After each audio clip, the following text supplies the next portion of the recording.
বাস ঠিক আছে।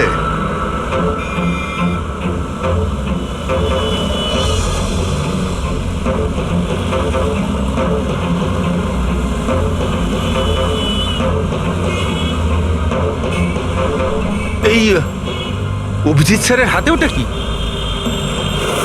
মার কাছে ফ্রেডি, ঠিক সেই হাইটে যে হাইটে সূচির গুলি লেগেছিল।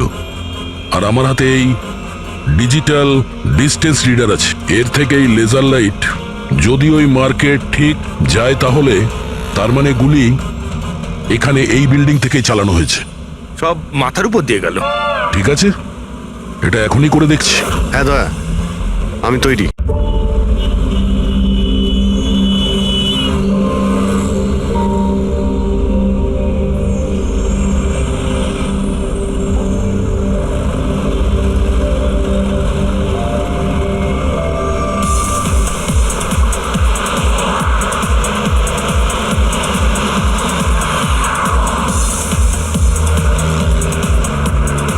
সাহেব সাহেব সাহেব সাহেব এটা নিন না।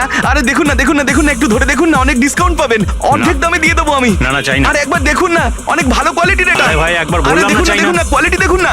আরে শুনুন না ম্যাডাম, দেখুন না, আরে কোয়ালিটিটা দেখুন ম্যাডাম, কিনুন না, ভালো কোয়ালিটির এগুলো, খুব ভালো কোয়ালিটির ম্যাডাম। আরে কেন বিরক্ত করছো ভাই, একবার তো বললাম চাই না। ও ও দাদা, এই ম্যাডামের মনে হয় কিছু একটা হয়েছে। আরে কিচ্ছু হয়নি ওর। আরে দেখুন ঘুমোচ্ছে। না, ওনার ঘাট থেকে রক্ত বেরোচ্ছে। কি? হ্যাঁ দেখুন, ওনার রক্তে ভেসে যাচ্ছে। সুচি? ওই যে সুচি? ওই দেখুন দেখুন, ওই যে সুচি?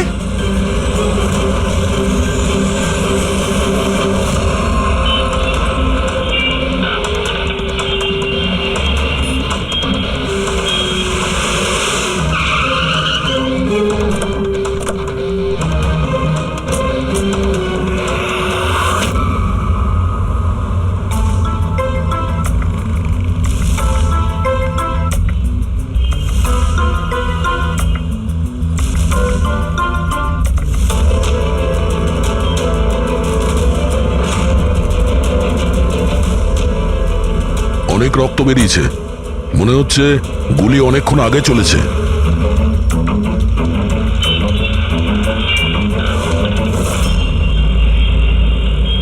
এসব কি করে হলো মিস্টার আশুতোষ। আচ্ছা, আর এনার নাম কি? ইনি আমার স্ত্রী সুচি। মানে বলতে চাইছি আমার ex wife Suchi. Ex wife? এসব কি করে হলো? জানি না স্যার, আমি কিছু জানতেই পারিনি। কিচ্ছু জানো না? তোমার এক্স ওয়াইফ তোমার পাশের সিটে বসেছিল, গুলি চললো, তুমি কিচ্ছু জানো না? এটা কি করে সম্ভব? আমার হাজবেন্ড কখনো মিথ্যে বলেন না। উনি যখন বলছেন উনি জানেন না, আই এম শিওর যে উনি কিছু জানেন না। আপনি আমি মিহিকা, ওনার প্রেজেন্ট ওয়াইফ। মিস্টার আশুতোষ, যখন সুচির গুলি লাগে আর পিছনের কাঁচটা ভেঙে যায় তখন নিশ্চয়ই শব্দ হয়েছিল, আর আপনি আমাদের বলছেন আপনি কিছুই জানেন না। আসলে গাড়ির মধ্যে খুব জোরে মিউজিক সিস্টেম বাজছিল আর সুচি ঘুমিয়েছিল। আমি কিচ্ছু বুঝতে পারিনি। ওই লোকটা কিছু জিনিস বিক্রি করতে এসেছিল। ও যখন আমাকে বলল তখন আমি বুঝতে পারলাম কি সুচি। গাড়িতে মিউজিক চলছিল আর সূচি ঘুমিয়ে পড়েছিল। অদ্ভুত, প্রায়শই লোকেদের ঘুম একটু আওয়াজেই ভেঙে যায়, আর এত লাউড মিউজিকে সূচি ঘুমোচ্ছিল। স্যার, আপনাদের কথা থেকে বোঝা যাচ্ছে যে আপনারা আমাকেই সন্দেহ করছেন। স্যার, আমি এটা কেন করব? সুচি আর আমার ডিভোর্স নিশ্চয়ই হয়েছিল, কিন্তু আমরা ভালো বন্ধু ছিলাম আর আমাদের যোগাযোগও ছিল। আপনি দীনেশকে জিজ্ঞাসা করে নিন। দীনেশ? স্যার আমি সুচির ভাই। ও ঠিকই বলছে স্যার, ডিভোর্সের পরেও ওর আর সুচির মধ্যে খুব ভালো সম্পর্ক ছিল, কখনো কোনো ঝামেলা হয়নি। আচ্ছা, তো আপনারা কোথায় যাচ্ছিলেন বলুন তো? আমাদের মেয়ে রুহি বোর্ডিং স্কুল থেকে ফিরছিল। তাহলে এই সুচি কি গাড়িতে ওঠার পরেই ঘুমিয়ে পড়ে নাকি পরে? স্যার, ব্যাপারটা হলো আমাদের মধ্যে একটু আগে ঝগড়া হয়েছিল।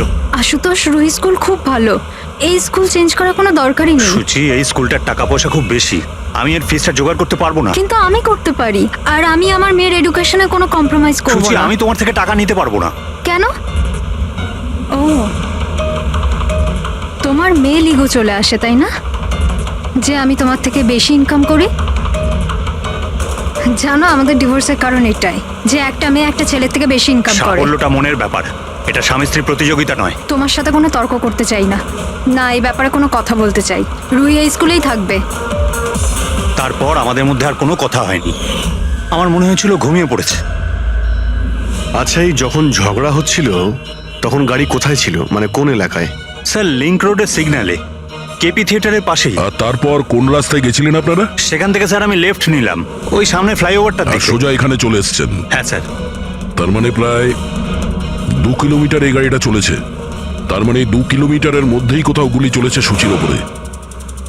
পঙ্কজ, একটা কাজ করো তো, কেপি থিয়েটার থেকে এইখানে 2 কিলোমিটার অবধি চেক করে দেখো তো, যদি কোথাও কিছু প্রমাণ পাওয়া যায়, মানে কোথাও কাচের টুকরো পড়েছে কিনা দেখে নিও, ঠিক আছে? আর হেঁটে যেও। 2 কিলোমিটার স্যার? হেঁটে যাও। গুলিটা অদ্ভুত অ্যাঙ্গেল থেকে লেগেছে, এই নিচে, মানে গুলিটা উপর থেকে নিচে এসেছে, মানে যে গুলি চালিয়েছে তার হাত উঁচু করতে হয়েছে ফায়ার করার সময়। খোলা রাস্তায় কেউ গুলি মেরেছে আর কেউ দেখেনি? হতে পারে খুনি একটু দূরে ছিল, তাও গুলি করা খুবই মুশকিল ছিল এই চলন্ত গাড়িতে, আর তাও তখন যখন খুনি হয়তো গাড়িতে বা কোনো বাইকে ছিল। তবে এইভাবে গুলি করাটা কিন্তু সহজ নয় দয়া।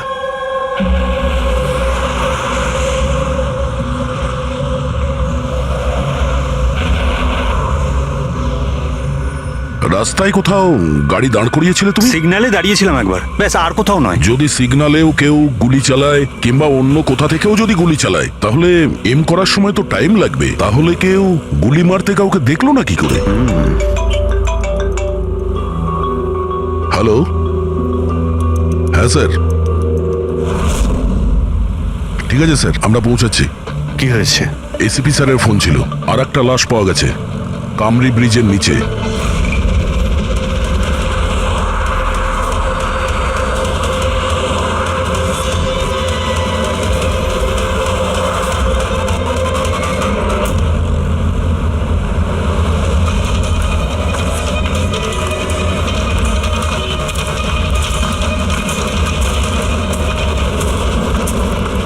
হ্যাঁ দয়া, স্যার, আপনি জানলেন কি করে এই লাশটার কথা? লোকাল পুলিশের কাছে আশেপাশের লোক কমপ্লেন জানিয়েছে। 2 ঘন্টা আগেই লাশ দেখেছে। মাথার পিছনে একটা চোট আছে আর পিঠের পিছনেও একটা গুলির চিহ্ন আছে। স্যার, একটা কথা মাথায় ঢুকছে না, কেউ একে এখানেই মেরেছে নাকি অন্য কোথাও মেরে এখানে নিয়ে এসেছে? দেখতে হবে ফেডরিক। স্যার, রাস্তায় একটা বাইক পাওয়া গেছে, আমার মনে হচ্ছে এই লোকটারই বাইক হবে।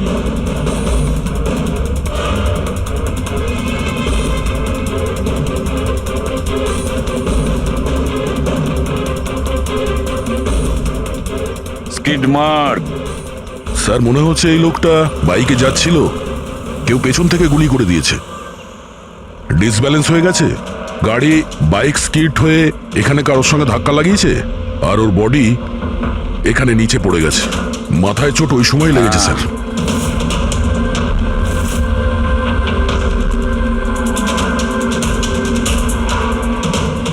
স্যার, হ্যাঁ, কিছুতেই বুঝতে পারছি না এই লোকটা কে। এর কোনো রকম আইডেন্টিফিকেশন নেই। আমি মিসিং পার্সনস ব্যুরোতে জিজ্ঞেস করে দেখবো কি? ফেডরিক, এত তাড়াতাড়ি কেউ মিসিং পার্সনস ব্যুরোতে রিপোর্ট করে না। একটা কাজ করো, আরটিওতে গিয়ে এই বাইকের রেজিস্ট্রেশন চেক করো, ওখানেই সমস্ত ডিটেলস পাওয়া যাবে যে মালিক কে। ওই কেসটার ব্যাপারে কি হলো কিছু জানতে পারলে?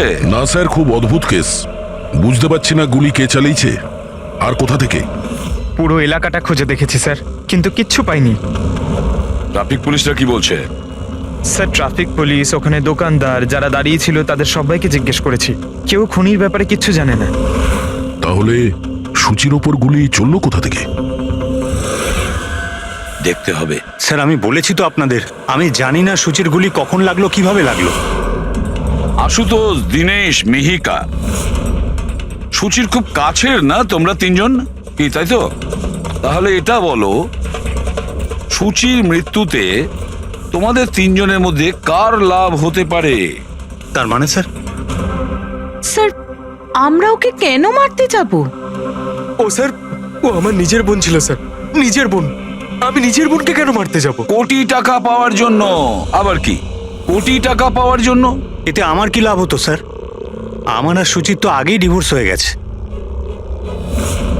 হতে পারে ডিভোর্সই ওই কারণটা। ডিভোর্সের পরেও আমি আর সুচি অত্যন্ত ভালো বন্ধু ছিলাম। বন্ধুর মতোই মিশতাম আমরা। এটাও তো হতে পারে যে তোমার প্রথমা স্ত্রীর সঙ্গে যে সম্পর্ক ছিল সেটা হয়তো দ্বিতীয় স্ত্রীর পছন্দ ছিল না। স্যার আপনি এসব কি বলছেন? ওদের মধ্যে ভালো সম্পর্ক ছিল, তাতে আমার কি? ওদের দুজনকে নিয়ে আমার কোনো প্রবলেম ছিল না, আমি ইনসিকিউর নই। যদি তোমাদের তিনজনের মধ্যে কেউ সূচিকে না মেরে থাকে তাহলে সূচিকে কে মেরেছে? কে মেরেছে? আমি বলছি আপনাকে, সূচি একটা এনজিওতে কাজ করত। ও ওখানে একজন অ্যাকাউন্ট্যান্টের পর্দা ফাঁস করে দিয়েছিল, কারণ ওই মেয়েটা টাকা পয়সা নিয়ে গন্ডগোল করছিল। তোমার মনে হচ্ছে শেলির হাত হতে পারে এই সবের পেছনে? ইয়েস স্যার, ওকে অনেকবার হুমকিও দিয়েছিল। স্যার আমার তো মনে হচ্ছে কি এই কাজটা হয়তো পৃথ্বীর হতে পারে। আচ্ছা, এই পৃথ্বী কি? খুবই খুবই অসভ্য ধরনের লোক, ওই রোমিও টাইপের। সুচি পুলিশকে কমপ্লেনও করেছিল ওর বিরুদ্ধে, কিছুদিনের জন্য জেলেও গেছিল। ঠিক আছে, তোমরা তিনজন যেতে পারো। Thank you sir. Thank you sir. Thank you sir.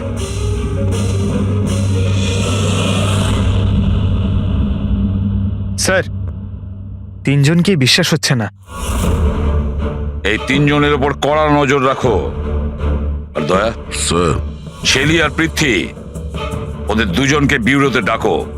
Sir, হ্যাঁ, আরটিও থেকে বাইকের মালিকের খবর পেয়ে গেছি। স্যার পৃথ্বী আর শেলির ফোন আনরিচেবল আসছে, তাই আমি ফ্রেডিকে বলেছি ওদের মোবাইল ফোনটা ট্রেস করতে। এ তো আমাদের ডেলিভারি বয় বিবেক। স্যার আমাদের বাইক তো ওই চালাতো। স্যার ওকে কে মেরে দিল? সেটা খোঁজারই চেষ্টা করছি। আচ্ছা, এই বিবেকের কারোর সঙ্গে কোনো শত্রুতা ছিল কি? না স্যার, ও তো খুবই সাদাসিধে ভালো ছেলে ছিল। কবে থেকে কাজ করছিল এখানে? গত 1 মাস ধরে রাজস্থান থেকে এসেছিল, খুব পরিশ্রমী ছিল। স্যার ও তো শহরে কাউকে চিনতও না। এ কোথায় যাচ্ছিল ডেলিভারি করতে? কোথাও নয় স্যার, আজ তো ওর ছুটি ছিল, ওই জন্য আমার বাইক নিয়ে ঘুরতে বেরিয়েছিল। আচ্ছা, ওর বাড়ির অ্যাড্রেস দিতে পারবেন? স্যার ওর বাড়ির অ্যাড্রেস তো নেই, ও এই দোকানেই শুতো। আচ্ছা, জিনিসপত্র কিছু? স্যার এই ওর একটা বাক্স আছে। এটা?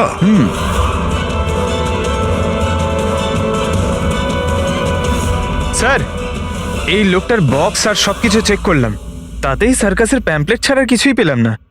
হয় ও সার্কাস খুবই পছন্দ করত, না হলে নিজের ফ্রি টাইমে প্যাম্পলেট বানিয়ে টাকা রোজগার করত। এটা এমন একটা মার্ডার যাতে কোনো সাসপেক্টই নেই। আচ্ছা, বিবেকের মতো এই ধরনের গরিব লোকদের মেরে কার কি লাভ হতে পারে? সেটাই তো। আর ওদিকে সূচি, দ্বিতীয় মার্ডার, যারা সন্দেহের তালিকায় অগণিত। তাদের মধ্যে যে কেউ গাড়ির সামনে গিয়ে গুলি করে মারতে পারে সূচিকে। না বস, আই এম সরি, বাট আমি তোমার সঙ্গে একমত হতে পারছি না। কোন কথা? সেটা এই যে কেউ একে পাশ থেকে গুলি করেছে। তার মানে? স্যার তার মানে এটা। আরে এটা তো রাইফেলের গুলি। হ্যাঁ স্যার, আর এই গুলিটা সূচির গলায় এই এদিকে এখানটা আটকে ছিল। গুলি রাইফেল থেকে চললে তো অনেক দূর থেকে চালানো হয়েছে। হ্যাঁ একদম ঠিক, দূর থেকেও আর উঁচু থেকেও, এইসব আমি বলছি। এই দেখো বস, 50 ডিগ্রি অ্যাঙ্গেল থেকে সূচিকে গুলি করা হয়েছে। গুলি এখান থেকে এসেছে, কারের কাঁচের জানলা ভেঙেছে আর গিয়ে এর গলায় লেগেছে। এই গুলি যে অ্যাঙ্গেল থেকে চলেছে ডক্টর, কত দূর থেকে চলেছে এই গুলিটা? এই ধরো 70 ফিট দূর থেকে। তার মানে কোনো উঁচু বিল্ডিং থেকে চালানো হয়েছে। সে তৈরি হয়ে বসেছিল বিল্ডিং এর ওপরে গুলি চালানোর জন্য। একটা কাজ করো, ওই এরিয়ার ম্যাপটা বের করো। গুলি গাড়ির বাঁদিক থেকে এসেছিল, আর বাঁদিকে প্রায় অনেকগুলো এরকম বিল্ডিং আর হাই রাইজ টাওয়ার আছে স্যার। যে জায়গায় ওদের দুজনে ঝগড়া হয়েছিল সেখান থেকে সূচির লাশ যেখানে পাওয়া গেছে তার মধ্যে প্রায় 15 থেকে 20টা টাওয়ার আছে। এর মধ্যেই কোনো একটা বিল্ডিং থেকে গুলি চালানো হয়েছে।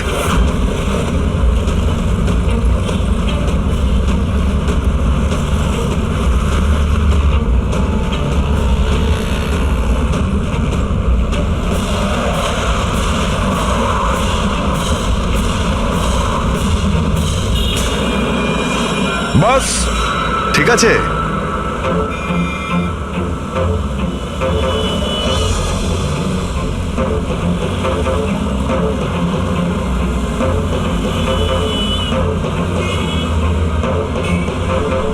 এই অভিজিৎ স্যারের হাতে ওটা কি? মার কাছে ফ্রেডি, ঠিক সেই হাইটে যে হাইটে সূচির গুলি লেগেছিল। আর আমার হাতে এই ডিজিটাল ডিস্টেন্স রিডার আছে। এর থেকে এই লেজার লাইট যদি ওই মার্কেট ঠিক যায় তাহলে তার মানে গুলি এখানে এই বিল্ডিং থেকেই চালানো হয়েছে। সব মাথার উপর দিয়ে গেল। ঠিক আছে, এটা এখনই করে দেখছি। হ্যাঁ দয়া, আমি তৈরি। ওকে অভিজিৎ, একটু ডান দিকে এসো, ডান দিকে। হ্যাঁ ঠিক হালকা আছে। হ্যাঁ একটু বাঁদিকে। ব্যাস ব্যাস ব্যাস, ঠিক আছে। একটু পেছনে, একটু পেছনে। দেখেছো, এই লেজার ঠিক ওই মার্কে হিট করছে না, হিট করছে না ওখানে। গুলি এখান থেকে চালাইনি স্যার। এক্স্যাক্টলি। আরে স্নাইপারের কাছে অত সময় ছিল না নিশানা ঠিক করার জন্য যখন ও সূচিকে গুলি চালিয়েছিল। একটা কাজ করি, অন্য কোনো বিল্ডিং এ যাই। ঠিক আছে, চলো।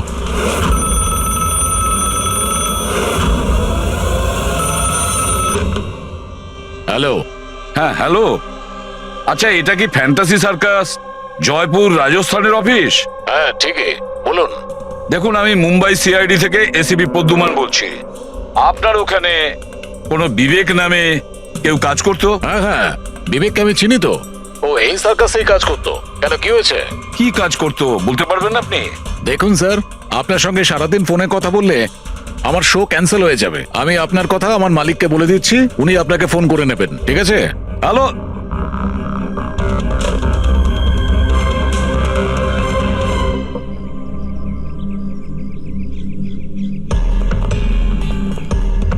অদ্ভুত স্যার, বিল্ডিং এ কোনো গাড়ি দেখলাম না। মনে হয় গুলি এখান থেকেই করা হয়েছিল। দেখছি। হ্যাঁ অভিজিৎ, রেডি আছো?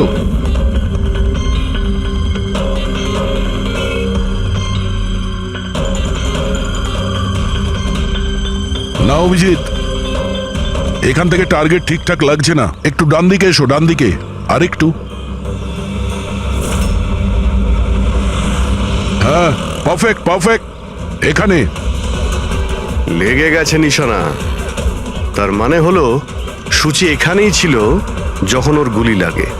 পঙ্কজ, ফ্রেডি, একটু আশেপাশে দেখো ওই স্নাইপার কোনো প্রমাণ ফেলে গেছে কিনা। কিন্তু ভাই দয়া, এখানে তো কোনো স্পিড ব্রেকারও নেই। সে এমন কোন স্নাইপার হবে যে ওই বিল্ডিং এ বসে এত দ্রুত যাওয়া কোনো গাড়িতে নিশানা লাগাবে যেটা সূচির ঘাড়ে গিয়ে লাগবে। হ্যাঁ, এটা তো সত্যি। আশুতোষ, যখন তোমার গাড়িটা এখানে ছিল, হ্যাঁ তখন কোনো কারণে তোমার গাড়িটাকে স্লো করতে হয়েছিল কিংবা দাঁড় করাতে হয়েছিল, কিছু মনে আছে? হ্যাঁ স্যার, আমি যখন ড্রাইভ করছিলাম তো গাড়ির সামনে একটা ভিখারি এসে গেছিল আর আমায় ব্রেক করতে হয়েছিল। ভিখারি? হ্যাঁ, কি হলো? এইদিকে কিচ্ছু নেই স্যার। কিছু নেই? ওদিকেও কিছু নেই স্যার।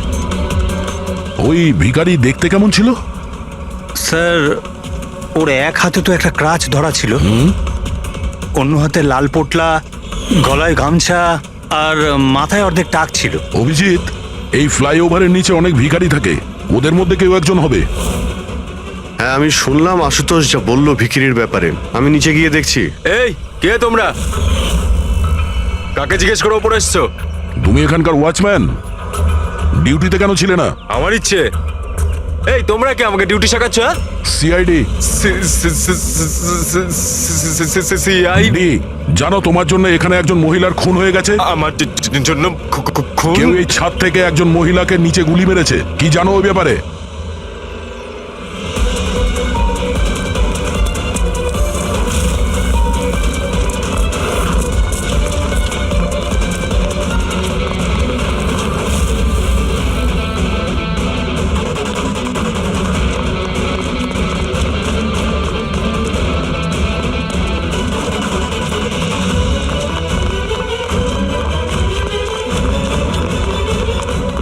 এই দাঁড়া বলছি।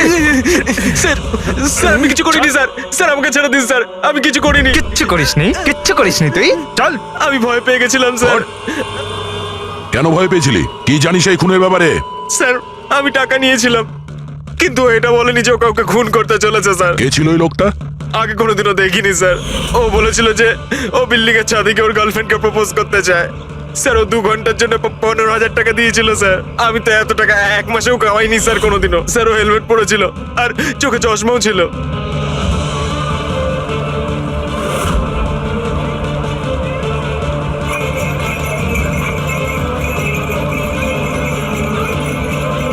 আরে ভাই শোনো, ও দাদা, আচ্ছা এখানে এমন কাউকে তোমরা দেখেছো যে মাথায় লাল গামছা বাঁধে,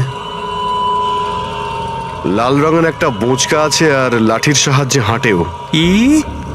আরে দাদা শোনো, এমন কাউকে দেখেছো যে মাথায় লাল রঙের গামছা বাঁধে, লাল রঙের একটা বোঁচকাও রাখে আর খুঁড়িয়ে খুঁড়িয়ে হাঁটে? দেখোনি?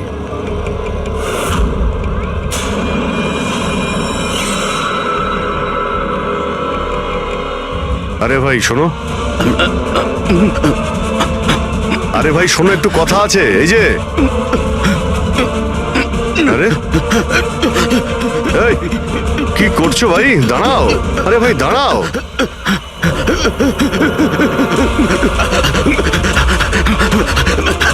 আরে আমি কিছু করিনি, আমার কাছে কোনো টাকা পয়সা নেই, আমি কোনো কিছু চুরি করিনি, আমি একজন ভিখারি। আরে ছেড়ে না তুই ল্যাংড়া সাজার নাটক করছিস? তুই জানিস ল্যাংড়াদের কতটা কষ্ট হয়? আরে কতবার করে বলবো, আমার কাছে কিছু নেই, আমি রাস্তার ভিখারি, আমি সত্যি বলছি। এই, তুই সেদিন ইচ্ছে করে লাল গাড়ির সামনে পড়েছিলি না? কোন লাল গাড়ি? আমি কোনো লাল গাড়ির সাথে আসিনি তো। স্যার এটা কি গুন্ডামি হচ্ছে? আপনি ওকে ছেড়ে দিন, এটা কিন্তু ঠিক হচ্ছে না, আমি বলে দিচ্ছি কিন্তু। এই, সর। আমি সিআইডি থেকে। আরে কোথায় পালাচ্ছিস? ভদ্রভাবে বলে দে, না হলে আমি রেগে গেলে কিন্তু এর ফল খুবই খারাপ হবে। স্যার, আপনি যদি সত্যি সিআইডির লোক হন, আমি সব বলছি। একটা লোক আমাকে টাকা দিয়েছিল এসব করার জন্য, আর ও বলেছিল যে যখনই একটা লাল গাড়ি আসবে তার সামনে পড়ে যেতে, তাই আমি করেছিলাম স্যার। তুই কি করে জানলি যে লাল গাড়ি কখন আসবে? ওই ছাদে একটা লোক দাঁড়িয়ে আমাকে ইশারা করছিল, ওই রকমই। ও যে ইশারা করবে আমি তখনই লাল গাড়ির সামনে উল্টে পড়ে যাব। প্ল্যান ছিল তুই স্যার। জানিস একটা মহিলার খুন হয়ে গেছে তোর এই প্ল্যানের জন্য? সাহেব আমাকে ক্ষমা করে দিন, দেখুন আমি রাস্তার একজন ভিখারি। ঠিক আছে, তুই এটা বল, ওই লোকটা দেখতে কেমন ছিল? ওই স্যার, ও হেলমেট পরেছিল, মোটরসাইকেলে এসেছিল, আমি তো ওর মুখটা দেখতেই পাইনি। আরে ভাই কিছু তো দেখেছিলি, কিছু তো শুনেছিলি। ওর একটা ফোন এসেছিল, ফোনে বলছিল যে তাড়াতাড়ি দেখা করতে এসো, আর উত্তরে বললো যে আমি ওখানে পৌঁছচ্ছি। কোথায় কোথায় পৌঁছতে বলছিল, তোর মনে আছে কিছু? হ্যাঁ, মনে পড়েছে, ভান্ডুপ মিল। ভান্ডুপ মিল? ভান্ডুপ মিল? আচ্ছা ঠিক আছে, ঠিক আছে, ফিরে এসো, আমি স্যারকে ইনফর্ম করছি। Okay sir. হ্যাঁ অভিজিৎ ভান্ডুপ মিল থেকে ফিরে আসছে। ও বলছে যে মিল একদম ফাঁকা পড়ে আছে, কোনো প্রমাণই ওর হাতে পড়েনি। খুনি তো ওখান থেকেই পালিয়ে গেছে। হতে পারে অভিজিৎ পৌঁছানোর আগেই ওখান থেকে ও পালিয়ে গেছে। পঙ্কজ, হ্যাঁ স্যার। পঙ্কজ একটা কাজ করো, যখন সুচির গুলি লেগেছিল ঠিক ওই সময় ওই এরিয়াতে কতগুলো মোবাইল অ্যাক্টিভ ছিল খোঁজ নাও। স্নাইপারের ফোন ওদের মধ্যেই কারোর হবে। স্যার। হ্যাঁ হ্যাঁ পঙ্কজ, এটাও দেখো ওর মধ্যে কতজন লোক ভান্ডুপ মিলে গেছিল। স্যার।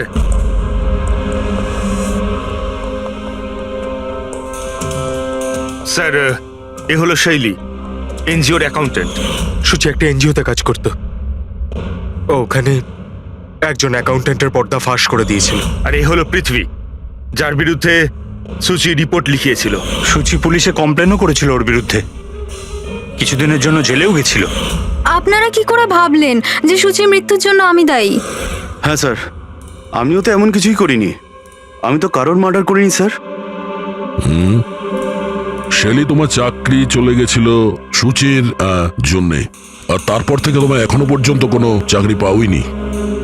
ধার করে করে সংসারে খরচা চালাচ্ছ তুমি।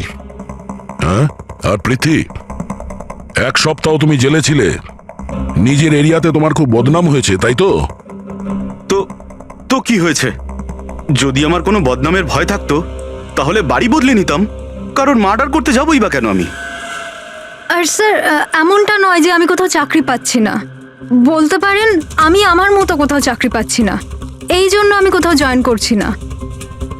আপনাদের আশুতোষ আর তার নতুন স্ত্রী, তাকে এসব প্রশ্ন করা উচিত। ওদের জীবন সুখী নয়, কিন্তু সবাইকে দেখিয়ে বেড়ায়। আশুতোষ তো সুচির কাছে ফিরে যেতে চাইছে, হয়তো ও নতুন স্ত্রীকে নিয়ে খুশি নয়, তাই আর স্যার সুচির না ওর ভাইয়ের সাথেও বনিবনা ছিল না, সব সময় না ফোনে ঝগড়া করতে থাকতো। আচ্ছা, আর কি ব্যাপার নিয়ে ঝগড়া হতো এদের দুই ভাই বোনের মধ্যে? আসলে স্যার দিনেশ আশুতোষকে হুমকি দিয়েছিল ও সুচির থেকে দূরে থাকার জন্য, হয়তো সুচির এটা পছন্দ হয়নি। আর স্যার ও আমাকে আর একটা কথা বলেছিল, মেয়েকা হিংসে করে ওর আর আশুতোষের মেলামেশায়। 100% মনে হয় এদের মধ্যেই কেউ একজন ওকে মার্ডার করেছে। হ্যাঁ স্যার। আচ্ছা, ঠিক আছে, যেতে পারো তোমরা দুজন, কিন্তু একটা কথা ভালো করে মনে রাখবে, যতক্ষণ না আমাদের ইনভেস্টিগেশন শেষ হচ্ছে তোমরা শহর ছেড়ে বাইরে যাবে না। এই কেসে কারোর কথার উপর ভরসাই করতে পারছি না স্যার, মনে হচ্ছে সবাই মিথ্যে কথা বলছে। হ্যাঁ, সে যেই হোক খুব বড় প্ল্যানিং করেছিল। প্রথমে ভিখারিকে টাকা দিয়েছে, একটা ওয়াচম্যানকে হায়ার করেছে, আর তারপরে স্নাইপারকে হায়ার করেছিল। আর ঠিক সময় আসতেই ও সুচিকে গুলি করে মারে। স্যার, হ্যাঁ, স্যার যে সময় ওর ওপর গুলি চালানো হয়েছিল স্যার, তখন ব্রিজের আশেপাশে 2000 লোকের মোবাইল অ্যাক্টিভ ছিল। তাহলে ওই সময় কোন মোবাইল ফোন পাণ্ডু মিলের দিকে গিয়েছিল? একটা নাম্বার গিয়েছিল, কিন্তু সেটা প্রাইভেট নাম্বার, তাই ট্র্যাক করতে পারিনি। আর কি বলতে পারো এই নম্বরের ব্যাপারে? এটাই স্যার, ওটা মিল অব্দি গেছিল কিন্তু দাঁড়ায়নি, ওটা সোজা কামরি ব্রিজের দিকে চলে গেছিল, আর ওখান থেকে সিগন্যাল পাওয়া যাচ্ছিল না। কামরি ব্রিজ? স্যার বিবেকের লাশটাও তো আমরা ওখানেই পেয়েছি, এটা কোনো কোইন্সিডেন্ট হতে পারে না? রাজস্থানে বিবেকের বাড়িতে ফোন করি, ওর ব্যাপারে পুলিশ কি ইনফরমেশন জোগাড় করলো জানতে হবে। দয়া, এই বিবেকও তো খুনি হতে পারে। কেউ বিবেককে খুন করে দিয়েছে, একজন খুনির খুন। অনেক কিছুই হতে পারে ফেডরিক, এই কেসে অনেক কিছু হতে পারে।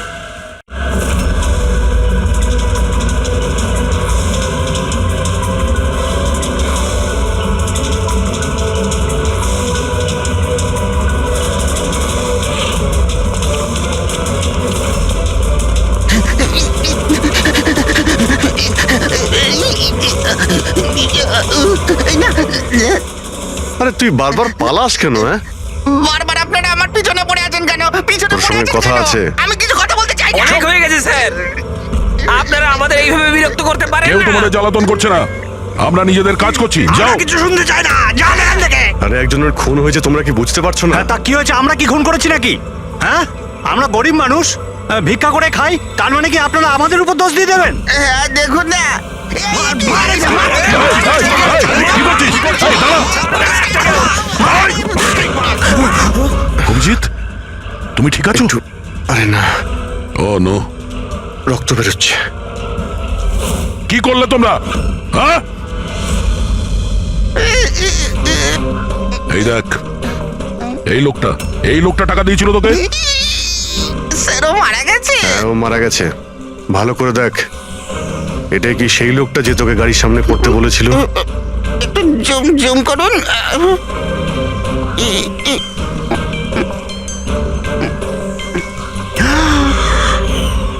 এমন ঘড়ি তো ও পড়েছিল।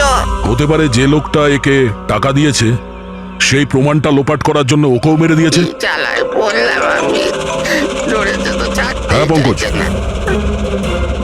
হ্যাঁ, আচ্ছা, ও ঠিক আছে, ঠিক আছে, ওকে ওকে, থ্যাংক ইউ। পঙ্কজের ফোন ছিল, বলছিল যে বিবেক রাজস্থানে কোনো সার্কাসে কাজ করত, নিশানাবাদ ছিল।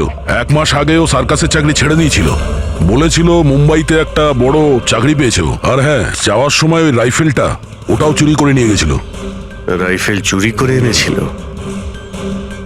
হয়তো সুচির সুপারি নিয়ে এখানে এসেছিল, আর দোকানে এই জন্য কাজ করতো যাতে ওকে কেউ সন্দেহ না করে। হ্যাঁ, আর এই পুরো ষড়যন্ত্রের যে মাস্টার মাইন্ড, সে নিশ্চয়ই রাজস্থানে গেছিল বিবেককে সুপারি দেওয়ার জন্য। কে হতে পারে এই মাস্টার মাইন্ড, যাকে চোখের সামনে দেখেও ধরতে পারছি না?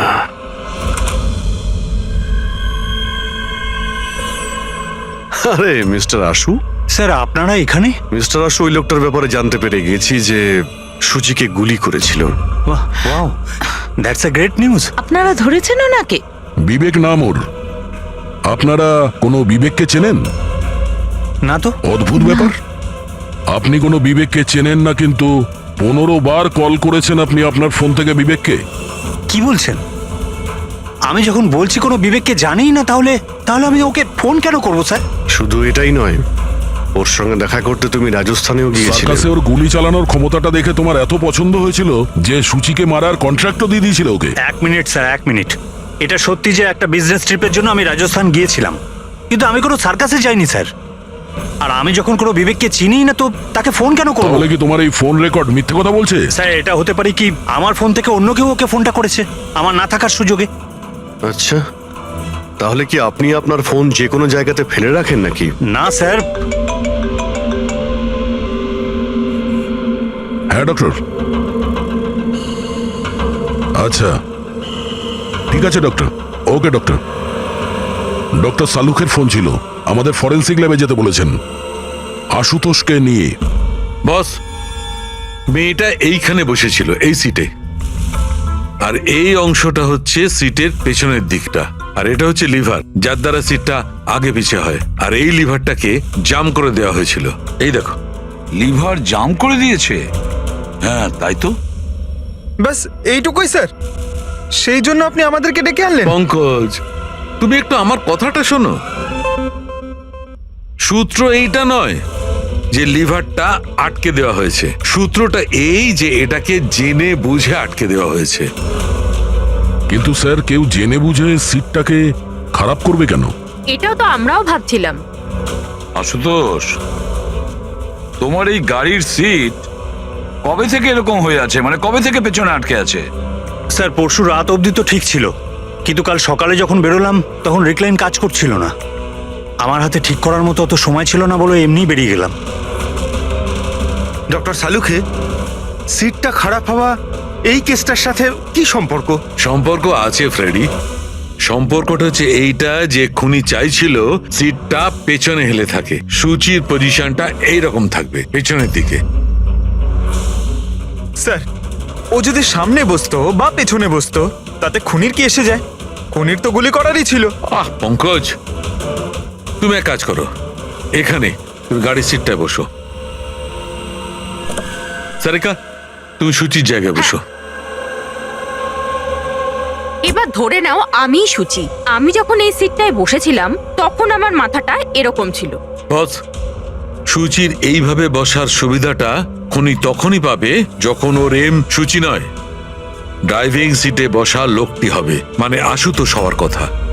কিন্তু আশুতোষকে কোনো কারণে খুব ব্রেক চাপতে হয়, ব্রেকের কারণে ঝটকা লাগে, আর সেই ঝটকায় সুচি ঝুঁকে যায়।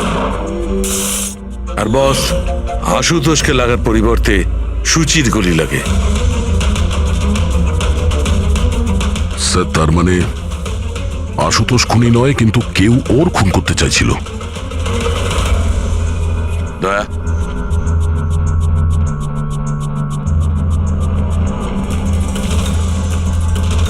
আশুতোষ, হ্যাঁ স্যার। তুমি একটা কথা বলো, তোমার কি কোনো শত্রু আছে?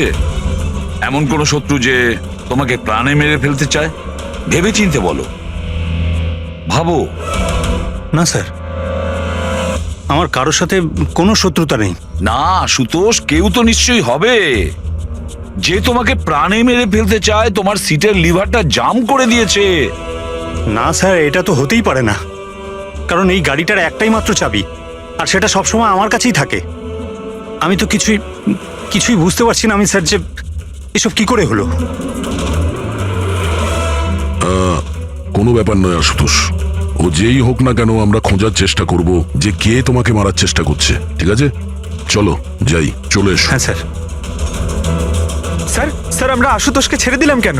খুনি যদি আবার ওর উপর আক্রমণ করে তাহলে? দেখে যাও তুমি পঙ্কজ, এবার আমরা আশুতোষের প্রতিটা মুভমেন্ট ট্র্যাক করব, সব কথা আমরা শুনতে পাবো। স্যার, সেটা কিভাবে?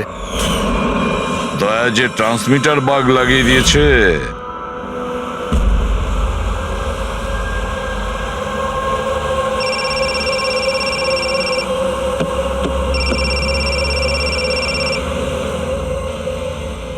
হ্যালো,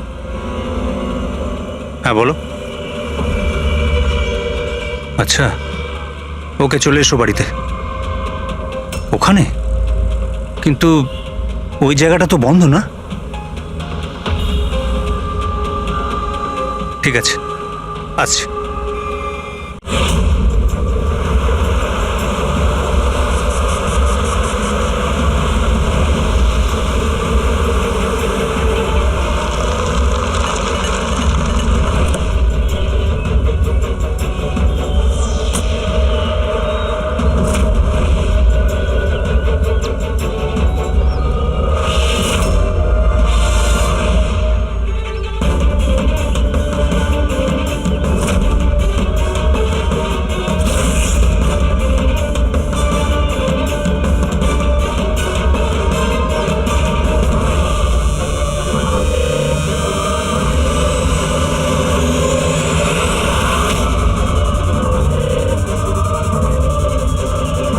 এটা কি করছো? গান? মাই গড, গুলির আওয়াজ পেলাম দয়া। তাড়াতাড়ি চলো, আবার একটা যেন খুন না হয়। স্যার এই তো আমরা পৌঁছচ্ছি। স্যার, হ্যাঁ, আমাদের যে এই সাসপেক্ট আছে, এক্ষুনি খবর পেলাম যে ও রাজস্থান গিয়েছিল আশুতোষকে ফলো করতে করতে। ও তো আশুতোষের খুব কাছের লোক ছিল।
দিনেশ, স্যার, আমি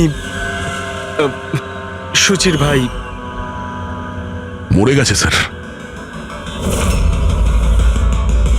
আমি আমি কিছু করিনি স্যার।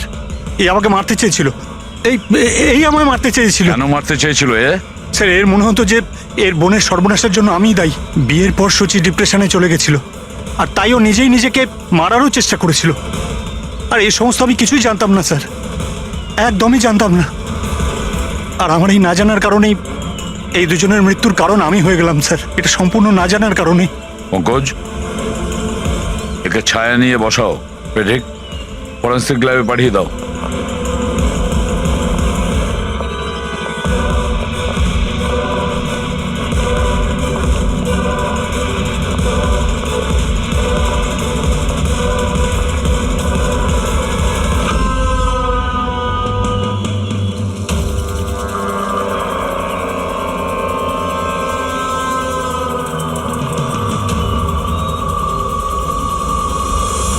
গল্পে একটা নতুন টুইস্ট। আশুতোষ,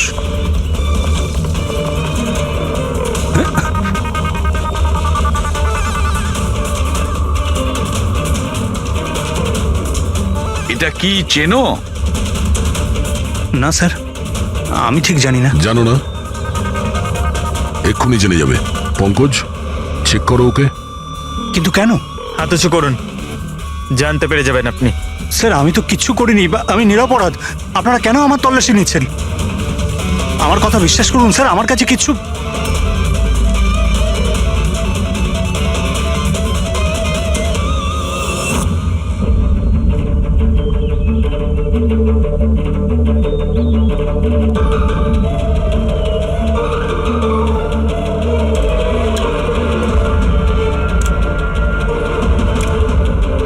স্যার, এই নিন ও, রাবার বুলেটস।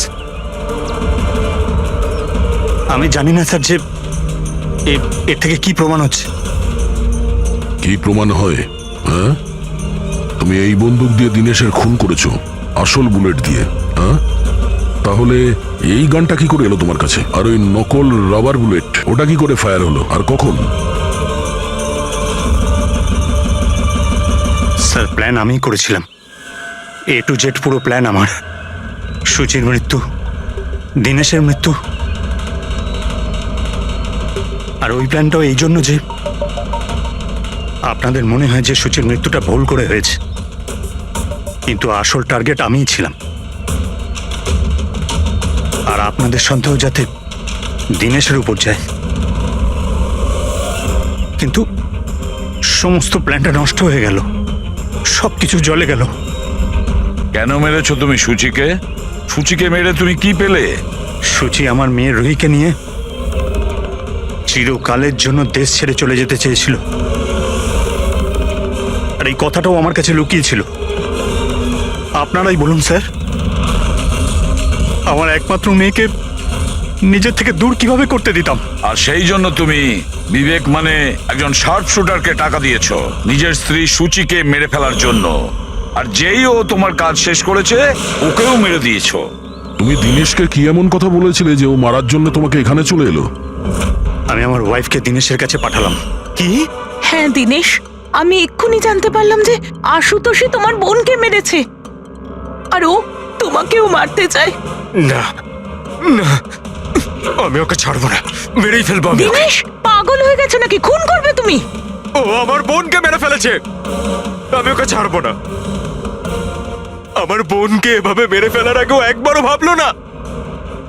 না, যাই হয়ে যাক না কেন আমি ওকে ছাড়বো না, দিনেশ, আমি ওকে কিছুতেই দিনেশ, ছাড়বো না। দাঁড়াও, আমার কথা শোনো। আর সুযোগ পেয়ে ওর বন্দুকটা বদলে দিল। তাহলে দিনেশ তোমার ওপর যে গুলিটা চালাচ্ছিল সেটা নকল ছিল? হ্যাঁ, মারপিটের সময় আমি ওই গানটা বদলে দিয়েছিলাম, যাতে আপনাদের মনে হয় কি আত্মরক্ষার জন্য আমি দিনেশকে মেরেছিলাম, আর আপনাদের সামনে আমি নিরপরাধ বলে সাব্যস্ত হই। কি রেখে গেলে তোমার ছেলের জন্য? না মা না বাবা। ওই সন্তানকে পাওয়ার জন্য তুমি ওরই মাকে মেরে ফেলেছো, আর এই অপরাধে তুমিও আজীবন জেলের গড়াদের পেছনে থাকবে। বলো আশুতোষ, কি পেলে তুমি নিজের ছেলেকে এইভাবে অনাথ করে? কি পেলে?